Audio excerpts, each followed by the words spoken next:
nous sommes aujourd'hui avec Darpan. Bonjour Darpan. Bonjour. Darpan, j'ai envie de commencer pour que tu nous parles un peu de toi, de ton parcours, de ton prénom aussi. Qu'est-ce que ça veut dire Darpan? Darpan, c'est un nom qui m'a été donné par le maître Osho, qui est décédé aujourd'hui. Et j'avais 24 ans. Et c'était l'opportunité de changer d'identité en quelque sorte. C'était le but d'ailleurs de changer de nom, c'était de laisser tout le passé derrière et repartir à zéro, en n'étant plus attaché à la vieille identité. Ce qui ne suffit pas simplement en changeant de nom, mais le nom m'est resté au fil de mes activités thérapeutiques et puis avec ce qui a suivi. Et par conséquent, je l'ai gardé, c'est un peu un nom de scène, un nom d'artiste, qui signifie miroir. Et les noms que Osho donnait étaient particulièrement bien choisis parce qu'ils exprimaient une particularité de notre caractère, de notre vraie nature. Chacun exprime sa vraie nature d'une façon différente, une fois qu'elle est réalisée. Et le mot Darpan, miroir, pour moi me convient bien parce que je suis un vrai miroir. Donc j'ai gardé ce nom dans toutes les activités que je fais en France, en Belgique, en Suisse, qui n'est pas mon nom de baptême, mais de toute façon je ne suis attaché à aucun nom. Darpan, combien de temps as passé-tu avec Osho? Oh, j'ai pas compté. Pas mal d'années, jusqu'à sa mort, mais en fait, le rapport de cœur avec un maître, il ne s'arrête pas à la mort. Parce que c'est quelque chose qui transcende la mort. Et l'amour qu'on a pour les êtres chers, qu'ils soient vivants ou morts, il reste le même. Et c'est un engagement envers soi-même, avant tout. Le maître étant aussi un miroir, un guide, une lumière. Et voilà, c'est une étape. Il y a deux parcours dans une vie. Il y a un parcours horizontal. C'est notre curriculum vitae. Quel travail on a fait dans notre vie, parcours famille, enfance, ce qu'on a vécu, nos voyages, etc. Ça, c'est le parcours horizontal, qui n'a pas grand-chose à voir avec le parcours vertical. Ça veut dire la descente dans notre psyché, la descente dans notre intériorité jusqu'au cœur de soi. C'est un parcours qui ne laisse pas de traces, qui n'a pas de curriculum vitae. Parce que l'amour est maintenant, la vie qu'on a réalisée est maintenant, elle n'est pas derrière, elle n'est pas dans le passé.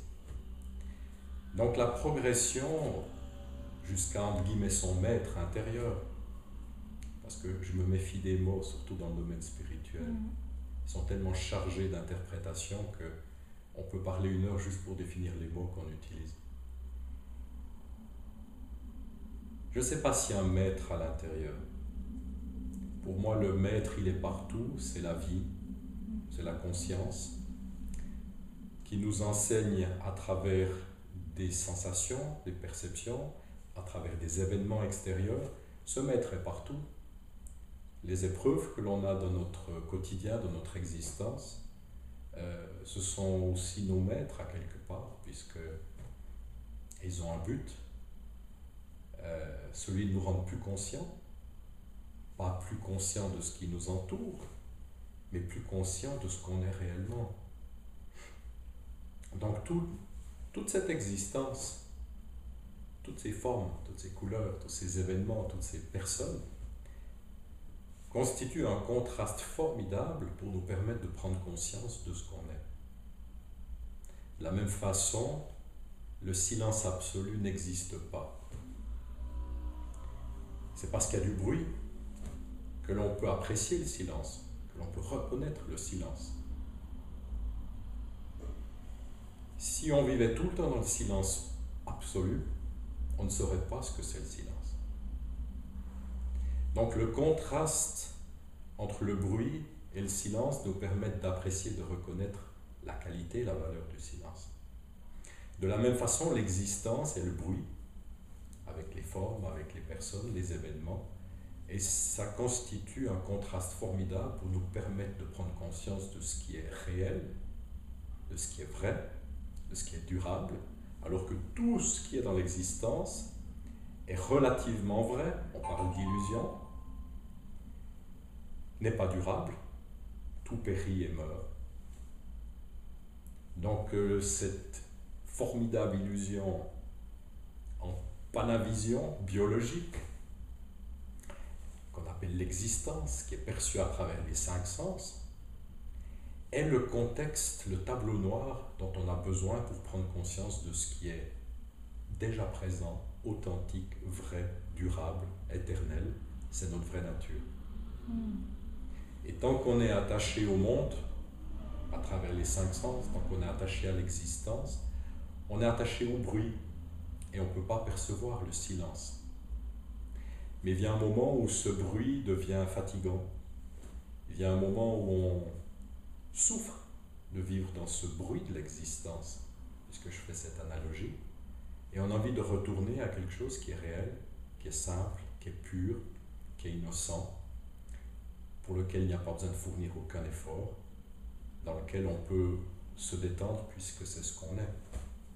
D'accord. Et ça, tu parles de la méditation, des états de connexion interne? Non, je parle, là c'était simplement d'exposer notre condition humaine. Je ne suis même pas encore dans des techniques. D'accord. Mais pour les gens qui écoutent, qu'est-ce que tu mets derrière les mots d'exposer notre condition humaine? Notre condition humaine, c'est d'être identifié depuis tout jeune, par ignorance de nous-mêmes, d'être identifié à notre corps, à nos pensées, à nos émotions et au monde créé par l'homme. Donc, en étant enfant, nous sommes beaucoup plus proches de notre vraie nature. D'ailleurs, on adore voir ça chez les enfants, leur innocence, leur simplicité. Mais les enfants ne sont pas conscients d'être ce silence, ils ne sont pas conscients d'être cette vraie nature. Donc ils s'attachent au corps, aux pensées, les accumulations de savoir, les accumulations d'épreuves, de frustrations, de peines, tout ça commence à former une sorte d'entité psychique que j'appelle la personne, avec ses rêves, ses attentes, ses espoirs. Et le bébé ou le jeune enfant s'incarne très vite, s'identifie très vite à quelque chose qui appartient au monde, à l'existence, mais pas à la vraie nature. Et il part avec énormément de force dans cette direction. Et un jour, il dit, mais qu'est-ce que je suis? Il voit bien que tout change, tout périt, tout vieillit. Adulte, après avoir suffisamment vécu, après avoir suffisamment souffert, après avoir fait suffisamment d'expériences, parce que les expériences nous apprennent ce qui est bon et ce qui n'est pas bon pour nous. Il y a ce désir d'un retour à quelque chose qu'on ne peut pas nommer, mais c'est une aspiration qui ne s'invente pas, qui est là chez certaines personnes.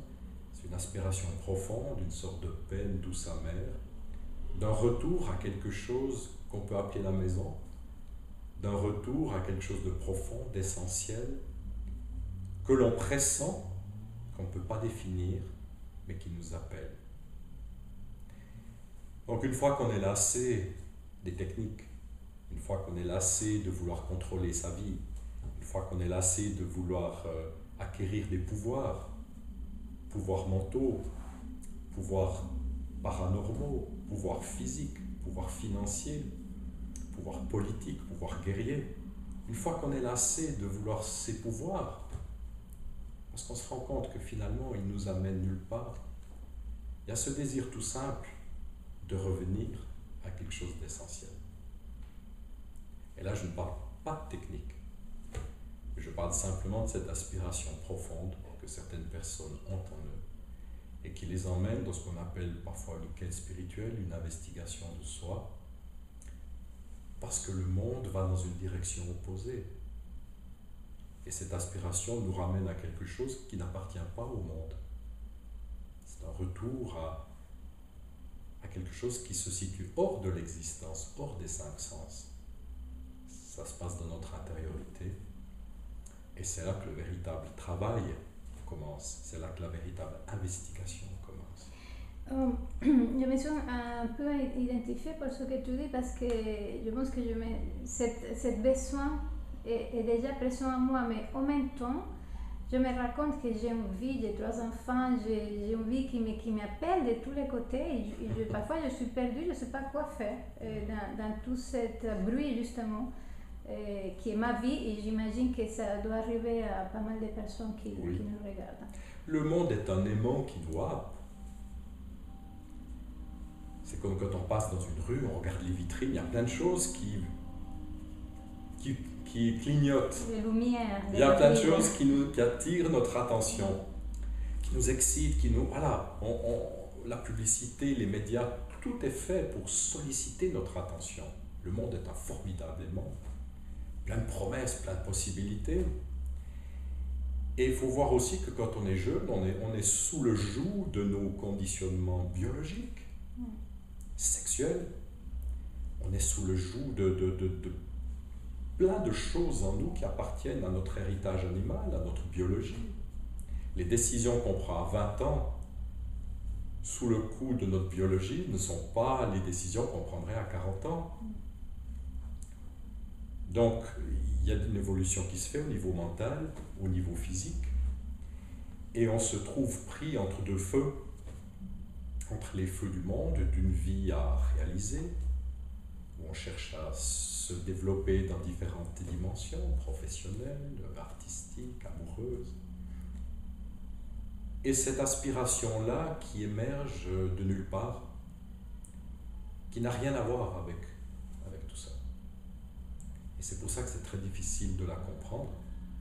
C'est très difficile de savoir qu'est-ce qu'on doit en faire. Et comment est-ce qu'on conjugue notre vie, 3 enfants, une famille, une carrière, avec cette aspiration qui semble nous dire laisse tout tomber et va à l'intérieur. On ne sait pas très bien que faire avec ça. Non. En général, quand on perçoit cette aspiration en nous, on a toujours envie de faire quelque chose avec elle. La même chose, quand on a une charge sexuelle forte, on a envie de la sortir à travers la masturbation ou en faisant l'amour. Quand on a une énergie trop forte, on a envie de s'en défaire en devenant créatif. Oh, il faut que je peigne, il faut que j'aille danser, il faut que je fasse quelque chose parce qu'on sent une énergie qui est forte et on a de la peine à la contenir. De la même façon, quand on sent cette aspiration, qui est encore d'un autre ordre, les exemples précédents étant juste pour illustrer ce point, quand on sent cette aspiration, on dit, mon Dieu, mais qu'est-ce que je vais faire avec ça? Alors, dès qu'on entend parler de l'éveil et qu'on ressent cette aspiration, tout de suite, on les met en adéquation en disant, ah, voilà, ce que je sens, c'est ça, je veux l'éveil. Et ça devient un objectif, ça devient la chose à atteindre, ça devient la chose à conquérir. Et là, on est foutu. Là, on est foutu parce qu'on va faire de l'éveil, de ce retour à soi, une sorte d'objectif, de but à atteindre.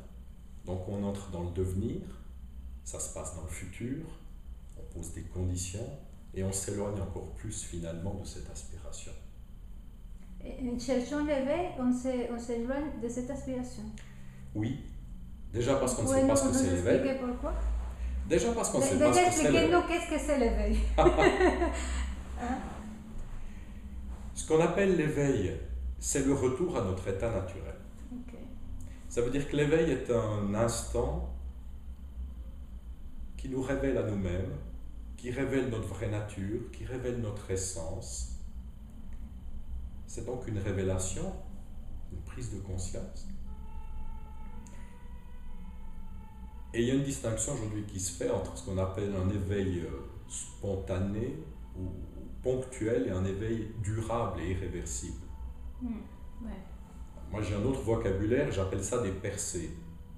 On peut avoir une percée dans sa vraie nature, une révélation de l'instant présent dans lequel on n'est plus identifié au corps, aux émotions et aux pensées, où tout à coup on débraye, il y a quelque chose qui se débraye en nous, comme un levier de vitesse qui se met au point mort, et tout à coup on est juste présent, conscient d'être là, conscient d'être présent.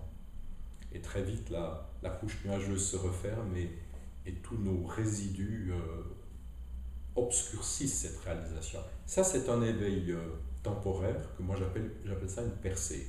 Je trouve que le mot est plus approprié. Pour moi, l'éveil est une réalisation irréversible et où il n'y a pas de retour en arrière. C'est pour ça que je me permets de faire cette distinction, parce qu'on parle des fois d'éveil pour quelque chose qui est pour moi de l'ordre d'une percée et non pas d'un éveil durable. C'est l'impression que j'ai, en ce moment, il y a une espèce d'explosion de VG un peu partout. et quand je rencontre ces personnes, parce qu'ils parlent de leur expérience, j'ai l'impression que c'est justement une expérience qu'ils ont vécue, mais qu'il y a quelque chose qui n'est pas intégré. En tout cas, on ne le ressent pas. Donc, oui. Et ça prête confusion, ça porte à confusion, parce qu'effectivement, on peut tout savoir à la faveur de circonstances favorables ou sans qu'il n'y ait aucune condition pour cela. Une percée dans la vraie nature ou un éveil temporaire, ponctuel. Ça m'est arrivé qu'à l'âge de 12 ans, je faisais une sieste dans la chambre d'amis, dans la maison de mes parents, et à mon réveil, c'était vers 14 heures, je me suis levé et pendant quelques secondes, j'avais une conscience très aiguë juste d'être. Je n'étais plus pris dans le flot de mes pensées, de mon bavardage intérieur, plus identifié à ma personne, à mon identité. Juste une conscience très aiguë d'être. Dans quelque chose d'infiniment simple et vibrant. Ça a duré quelques secondes. C'est un éveil, puisqu'on s'éveille de l'illusion de soi-même dans la réalité de notre vraie nature, mais c'est un éveil ponctuel, c'est pour ça que j'appelle ça une percée. L'éveil définitif, irréversible, on ne revient plus dans le filet de la personne, on ne revient plus dans l'ignorance de soi-même, on ne peut plus revenir en arrière. J'ai même essayé, on n'y arrive pas. C'est comme si on voulait devenir à nouveau inconscient de ce qu'on est une fois qu'on a réalisé quelque chose. Si je donne cette image, tant que vous ne savez pas que quelqu'un que vous connaissez est mort, ça ne vous fait rien. Dès le moment où on vous annonce sa mort, vous en prenez conscience, là ça vous touche. Mais vous ne pouvez pas ignorer ensuite cette information une fois que vous savez que quelqu'un est mort. La même chose, une fois que l'éveil définitif s'est produit, on ne peut pas oublier ça parce qu'on réalise que c'est ce qu'on est et c'est irréversible. Mais ce n'est pas une fin en soi. Et ça, on le dit trop peu, même si l'éveil ponctuel, qui peut se suivre d'autres éveils ponctuels pour peut-être un jour arriver à l'éveil définitif ou irréversible est encore un début d'autre chose. Oui, parce que en tout cas, j'ai l'impression, quand j'entends que c'est comme qu'une fois qu'on est VG, on est arrivé quelque part. Exactement. Et quand je t'entends parler, j'ai l'impression que c'est le début de quelque chose. Oui, l'image que je donne parfois, c'est de dire, jusqu'à l'éveil, on est pris dans les vagues de l'océan. Il y a des grandes vagues, des petites vagues, des couleurs différentes, d'accord ? On est pris dans le monde. On est pris dans le monde de la personne, des pensées, des émotions, des attachements, des identifications. L'éveil, c'est comme si tout à coup on descendait sous la surface de l'eau et il n'y a plus de vagues. C'est une analogie. Mais ensuite, on descend. Il y a un approfondissement qui se fait. On parle... Moi, je pourrais écrire un livre sur ce qui se passe après un éveil définitif. Je ne sais pas s'il serait utile aux gens parce que ça ne les aiderait pas, mais ça casserait l'idée justement que l'éveil est quelque chose, une sorte d'aboutissement, Punkt, Schluss, terminé. C'est ça qui t'est arrivé. Il t'est arrivé un éveil définitif. C'est irréversible, oui. Ton éveil est irréversible. Oui, mais même je n'ai même pas la prétention de dire mon éveil. Je sais que je joue sur les mots en disant ça. Ton expérience. Mais c'est au-delà de l'expérience, c'est pas mon éveil. Je me prétends même pas éveillé. Parce que ce que je suis est au-delà de toutes ces formulations, de tous ces mots. Et ces mots me gênent beaucoup, même si je me rends compte qu'on doit utiliser des mots, et je le fais aussi, mais je le fais avec toujours des sortes de garde-fous, de précautions. Parce qu'on part aujourd'hui de l'idée que quand on parle d'éveil, oui, bien sûr, je sais de quoi tu parles, on est sur la même longueur d'onde, comme quand on dit Dieu ou la spiritualité. Donc je prends une grande peine à à casser peut-être ces idées qu'on a sur ces mots. C'est pas mon éveil, c'est quelque chose qui se produit dans la perception, sur lequel on met un mot, qui est très inadéquat, comme on met le mot amour sur le ressenti de l'amour. Mais quelqu'un qui n'a pas goûté à l'amour, à qui on parle d'amour, ne saura pas ce que c'est parce qu'il connaît intellectuellement le mot amour. Donc la réalité de l'éveil, finalement, c'est la réalité que chaque personne est éveillée, dans le sens où elle est déjà ce qu'elle est, essentiellement. Après, c'est une question de perception. La perception de ceux qu'on dit non éveillés est en fait une perception obscurcie.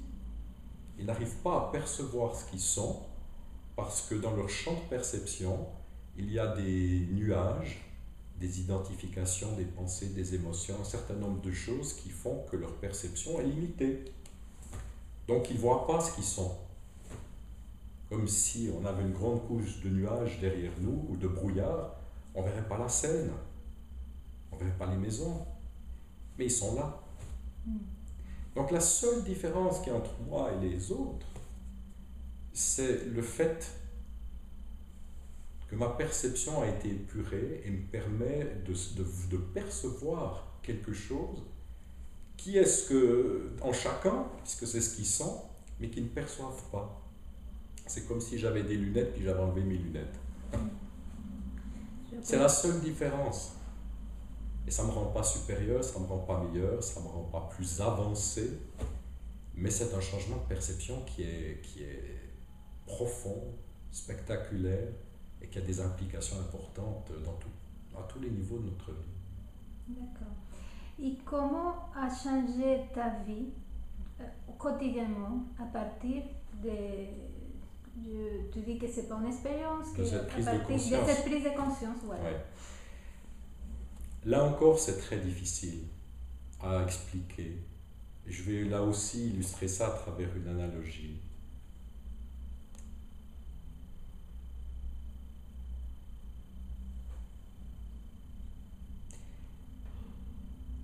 On va faire une balade dans nos endroits favoris. Hein? Un jour, on est triste, on est envahi par des luttes intérieures. La perception qu'on aura de cette promenade dans la nature, elle aura une autre qualité que si on se balade sur ce chemin en se sentant joyeux, en se sentant aimant. Notre vie extérieure ne change pas nécessairement, mais c'est la qualité intérieure qui change et qui donne à notre vie extérieure un autre regard et un autre ressenti, une autre perception. Donc pour moi, ça a changé finalement énormément de choses en termes de perception et peu de choses en termes de circonstances de vie. Alors là, il y a toute une kyrielle d'effets secondaires, si je pourrais dire, qui se sont produits. Ce ne sont pas nécessairement des effets secondaires qui se produisent pour tout le monde. Il faut faire attention aussi à ça. Ne pas croire que les changements de perception qui se sont produits en moi sont nécessairement les mêmes que chez une autre personne. Parce que je ne voudrais pas, si j'évoque ces changements de perception, penser qu'on doit parvenir à ça. Parce qu'on poserait de nouveau des conditions à cette réalisation. Et c'est un piège dans lequel il ne faut pas tomber. Parce qu'on parle de technique, on parle de but à atteindre et on parle de conditions. Ah, lui, il vit hors du temps. Donc je dois aussi vivre hors du temps pour être éveillé. Ah, lui, il y a plein de désirs qui l'ont quitté. Alors moi, je dois me défaire aussi de mes désirs. Et ça, c'est un piège. Parce qu'on va utiliser à quelque part les effets secondaires de l'éveil et on va essayer de les obtenir en pensant que c'est à travers ces effets qu'on va atteindre l'éveil. D'accord, comprends. Alors que ce sont des choses qui viennent par surcroît, ce sont des choses qui découlent de cette réalisation, mais on ne peut pas atteindre cette réalisation à travers ces effets. Ça, c'est le piège. C'est pour ça que quand j'évoque mon parcours, je suis toujours très très prudent quand j'évoque l'éveil. Parce que si je dis, ben voilà, Il n'y a plus de différence entre l'intérieur et l'extérieur. Je vis complètement hors du temps. Je ne suis plus dans le temps chronologique. Je suis mort, j'ai disparu. Pour moi, à l'intérieur, il n'y a plus qu'une présence, il n'y a plus une personne, il n'y a plus d'histoire personnelle. Et il y a encore beaucoup de changements de perception qui se sont produits. Mais si j'évoque ça, on va se dire, ah, si j'arrive à ça, je serai éveillé. Et on va essayer si je parle des désirs, il y a beaucoup de choses qui m'ont quitté. J'avais une vie très intense, très riche, à 20-30 ans. Aujourd'hui, ma vie, je pense qu'il y a beaucoup de gens qui ne seraient pas du tout intéressés par cette vie-là. Pour eux, c'est une vie monastique, c'est une vie banale, plate. Parce que la perception que j'ai à l'intérieur remplace les excitations, beaucoup de plaisirs que je trouvais avant dans le monde. Mais si je dis que beaucoup de désirs et de plaisirs m'ont quitté, on peut interpréter ça en disant « Ah, je dois me défaire de mes désirs ». Et c'est le piège dans lequel beaucoup sont tombés en disant « Ben voilà, je vais faire des ascèses, je vais me défaire de mes biens, je vais renier mes pulsions sexuelles, je vais renier mes désirs ». La religion chrétienne, entre autres, a beaucoup insisté là-dessus. Mortification du corps, une culpabilité du corps, de la sexualité, parce que si on réprime tout ça, je vais atteindre l'éveil. Alors que ces choses-là, elles viennent naturellement et spontanément à l'éveil. Et c'est pour cela qu'on ne peut pas fixer un nombre de règles, comme le font les bouddhistes par exemple, en disant c'est en suivant ces règles que je vais m'éveiller. Parce que les règles, elles sont le fruit d'un aboutissement et de quelque chose qui advient spontanément à l'intérieur de nous. Le jour où un enfant délaisse sa poupée et sa voiture, c'est pas parce qu'on lui a dit maintenant tu as 15 ans et tu arrêtes de jouer à la poupée, à la voiture, et si tu veux être adulte et si tu veux être intelligent, tu dois laisser tomber ça. Non, un jour il le met dans son bac et c'est terminé pour le restant de ses jours. Naturel. Moi je favorise le fait de suivre tout ce qu'on sent en nous-mêmes, mais consciemment. On a envie de faire des expériences sexuelles, on les fait avec le plus de conscience possible. On sent d'aller faire certaines expériences dans tous les domaines, à tous les niveaux. On y va avec le plus de conscience et d'intelligence possible. Et ce qui doit nous quitter, nous quitte. Mais on ne peut pas atteindre ça à travers la répression.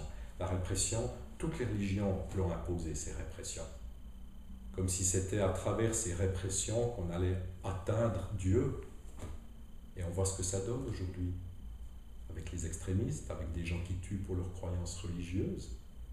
Et les croyances religieuses, ce sont que des croyances, c'est même pas l'expérience du divin.